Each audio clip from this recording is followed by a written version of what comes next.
लोकसभा चुनाव हेतु नामांकन प्रक्रिया का दौर जारी है। दमोह लोकसभा से कांग्रेस प्रत्याशी प्रताप सिंह ने आज अपना नामांकन दाखिल किया। नामांकन दाखिल करने से पहले कृषि उपज मंडी में एक सभा का आयोजन किया गया, जहां मंत्री हर्ष यादव, प्रभारी मंत्री प्रभुराम चौधरी, पूर्व मंत्री मुकेश नायक सहित अनेक नेताओं ने सभा को संबोधित किया और कांग्रेस के पक्ष में वोट करने की अपील की। सभा के बाद एक विशाल रैली निकाली गई जो कलेक्ट्रेट पहुंची, जहां प्रताप सिंह ने अपना नामांकन दाखिल किया।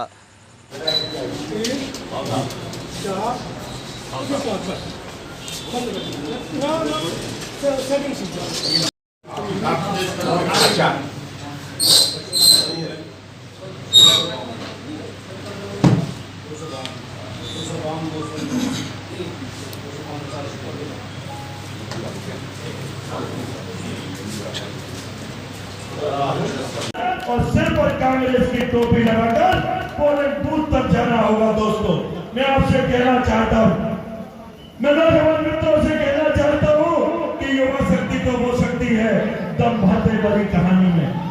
युवा शक्ति तो वो शक्ति तो प्रताप नदी को वोट दीजिए, कुसुमैया जी को ताकत दीजिए, मुकेश नायक को ताकत दीजिए, हमारे प्रधानमंत्री हर्ष यादव को ताकत दीजिए। और यदि धर्म के नशे में डूबना है, विकास के नाम पर कब्रिस्तान और शमशान में बढ़ना है, कथा और मीलाद में बढ़ना है, वाह दोस्तों तुम ये खोलिए। कई बार उनको जिताया, परंतु याद रखना विधानसभा चुनाव में आप लोगों ने कांग्रेस पार्टी को विश्वास दिया है, आशीर्वाद दिया है। इस संसदीय क्षेत्र के चुनाव में एक बार पुनः हमारे भाई प्रताप लोधी को पूरी ताकत से साथ दें, सहयोग करें और दिल्ली पहुंचाने की जवाबदारी आपकी है। बाकी जवाबदारी हमारे नेता राहुल गांधी की है। बहुत बहुत धन्यवाद। जय हिंद। लोकसभा क्षेत्र के और ये जो भीड़ है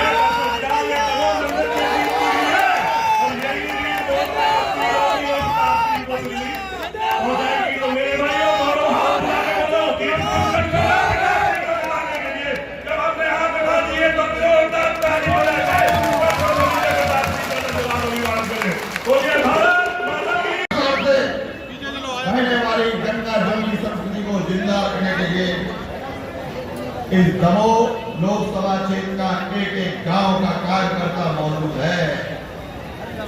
जहां किसी मुसलमान का खून करेगा, वहां हमारा हिंदू भाई अपनी छाती अड़ाने में हिचकिचाएगा नहीं। जहां हिंदू भाई की अस्मत का सवाल खड़ा होगा, वहां हमारा मुसलमान भाई अपनी छाती अड़ाने से हिचकिचाएगा नहीं।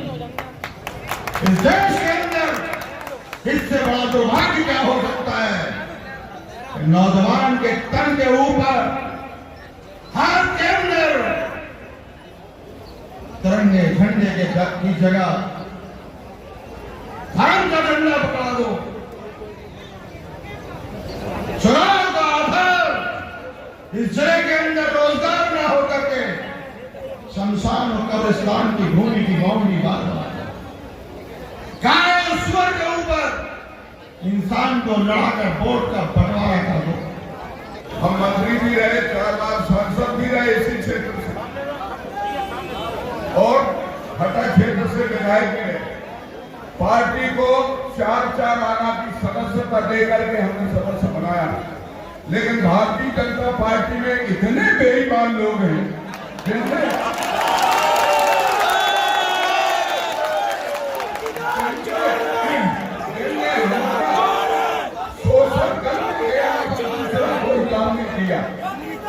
हमने डाकुआ से मुठभेड़ करी, पूरे क्षेत्र में जनता की रक्षा करी, लेकिन ये साजिशों से लोग भूल गए और आज उन्होंने तो टिकटें बेची को पैसा लेकर के बेची।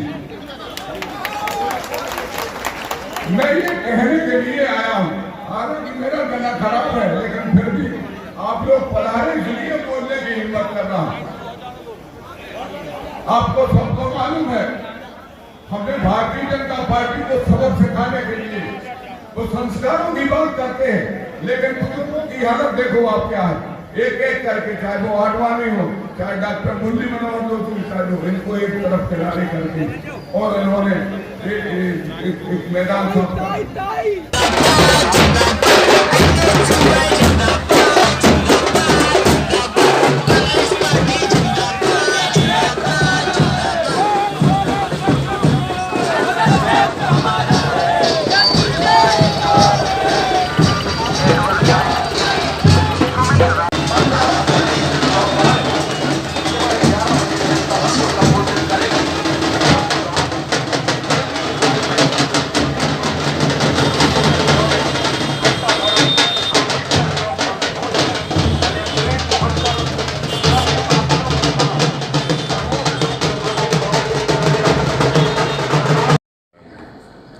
हमारे तो सबसे बड़ा मुद्दा है यहाँ पर रोज़गार नहीं है। यहाँ के युवाओं के लिए रोज़गार नहीं है, किसान लोग परेशान हैं, महिलाओं के उत्पीड़न हो रहे हैं, पूरे बुंदेलखंड में पेयजल की समस्या है। इन्हीं मुद्दों को लेकर हम जाएंगे, पूरा चुनाव लड़ेंगे। साथ ही हमारी कमलनाथ जी सरकार जैसी बनी, उसने तत्काल ही जो वचन पत्र में मुद्दे थे, उन्होंने 80-85 के दिन में करीब 70 वचन पत्र तत्काल ही जनता के सामने जो चीज़ कहा था वो किया। और इनका आप लोगों ने देखा होगा 2014 के बाद जो भी इन लोगों के मुद्दे थे आज भी ज्यों के त्यों हैं। चाहे नोटबंदी का मामला हो, चाहे काले धन का वापसी करने का मामला हो, या 15 लाख पे देने का प्रत्येक मतदाता के पास पहुंचने का हो, या फिर युवाओं के लिए 2 करोड़ रोज़गार देने का हो। इन मुद्दों में कभी भी चर्चा नहीं होती आज, और होती है तो कहीं पाकिस्तान की चर्चा होने लगती है, गाय गोबर की चर्चा होने लगती है। मतलब पूरे देश को आज कांग्रेस की ज़रूरत है, राहुल गांधी की ज़रूरत है, क्योंकि विचारधारा 2 प्रकार की है, एक तो गांधी की विचारधारा और एक गोडसे की विचारधारा। और जो आज देश को गोडसे की विचारधारा पर ले जा रहे हैं, खंडित कर रहे हैं, उसके लिए यदि कांग्रेस नहीं आई तो ये देश खंडित हो जाएगा और हमारा संविधान में भी छेड़छाड़ी की जा रही है। तो इन्हीं मुद्दों के साथ हम लोग जनता के बीच में जाएंगे। और रहा यहाँ के सांसद जी का, तो इन लोगों को एक भी, मैंने हर विधानसभा में गया है, एक भी उपलब्धि नहीं है जो वो कह सकें कि मैंने इस काम के बदले हमको जनता वोट देगी। बना पाएंगे आप बड़े फ्रेम में? नहीं, दलित वोट पूरी तरह से आज की तारीख में कांग्रेस के साथ है, क्योंकि पिछले 5 वर्ष में नरेंद्र मोदी की सरकार में जिस तरीके से दलितों के ऊपर अत्याचार हुए हैं, आपको जानकारी होगी गुजरात में जब ऊना कांड हुआ था, किस तरीके से दलितों को बांधकर वहाँ पर पूरे सड़क पर खचोड़ा गया। आपको पता होगा कि हैदराबाद में रोहित वेमुला के साथ क्या हुआ। आपको जानकारी होगी कि कन्हैया कुमार के साथ देशद्रोह का मुकदमा दायर किया गया। आपको जानकारी होगी कि 2 अप्रैल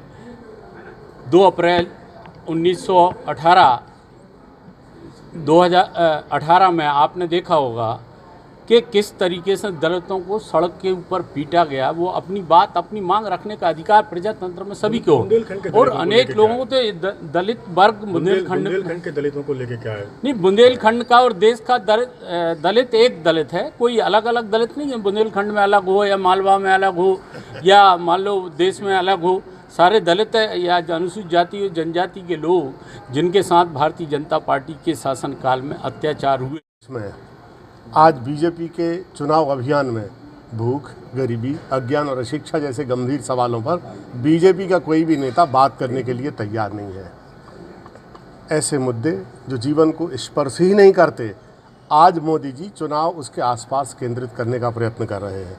और साफ जाहिर है कि 5 साल में अगर कोई ऐसी उपलब्धि जो जनता पर प्रभाव डालने वाली उनकी अगर होती, तो चुनाव का ध्यान बदलने की वो कोशिश नहीं करते। एक सबसे महत्वपूर्ण मुद्दा जो चुनाव के पहले हुआ, वो है पुलवामा में हमारे 40 सैनिकों का शहीद हो जाना। उस पर जिस तरह की राजनीति करके आंख में धूल झोंकने का काम मोदी जी ने किया, उसकी जितनी निंदा की जाए कम है। कांग्रेस के नेता जब प्रश्न चिन्ह उठाते थे सर्जिकल स्ट्राइक पर, तो हमारा एक ही उद्देश्य होता था कि पाकिस्तान को जिस तरह का माकूल जवाब देना चाहिए था, वो माकूल जवाब हमने नहीं दिया। हम जब प्रश्न उठाते हैं तो हमारा आशय सेना के पुरुषार्थ, उसके शौर्य, उसके पराक्रम पर कोई प्रश्न चिन्ह लगाना नहीं है। ये पूरा चुनाव, मैं हमेशा ये कहता हूँ, जिस काल खंड, समय और परिस्थिति में शब्द अपने अर्थ खो दें, कही गई बात का अभिप्राय बदल दिया जाए, तब वो कालखंड सबसे ज़्यादा पराभव का कालखंड माना जाता है। आज भारत की राजनीति को जिस तरह के घटियावादी दौर में ढकेल दिया है, उससे भारत की जो अभिप्राय संपदा जो है